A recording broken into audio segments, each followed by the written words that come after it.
আজকে আমরা এসছি বেহালা বিজি প্রেস সংলগ্ন মেয়ে রোড অঞ্চলে। ওখানের একটা প্রজেক্ট যার আউটলুকটা আমরা বাইরে থেকে আপনাদের দেখাচ্ছি। এটা G+3 বিল্ডিং। আউটলুকটা দেখুন, খুবই সুন্দর। এবার আমরা ভেতরের দিকে প্রবেশ করছি। এই ভেতরে প্রবেশ করেই এইটা হচ্ছে গ্যারেজ পারপাস ইউজ করা যেতে পারে, এবং পাশ দিয়ে হচ্ছে মেন ফ্ল্যাটের এন্ট্রান্স।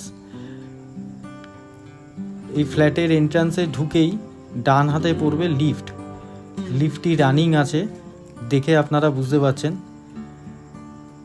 আর এই ফ্ল্যাটের দুটো পোর্শন খালি আছে, একটা হচ্ছে সেকেন্ড ফ্লোরে 900 স্কোয়ার ফিট, আর একটা থার্ড ফ্লোরে 900 স্কোয়ার ফিট। 2 BHK করে ফ্ল্যাটগুলো আছে। আমরা সিঁড়ি দিয়ে এখন ওপরে উঠছি। সিঁড়িগুলোও যথেষ্ট চওড়া, দেখে আপনারা বুঝতে পারছেন। এবং সিঁড়ি থেকেই আলোর যে কতখানি ফ্ল্যাটে ঢোকে সেটা আপনারা বুঝতে পারছেন, যথেষ্ট আলো রয়েছে।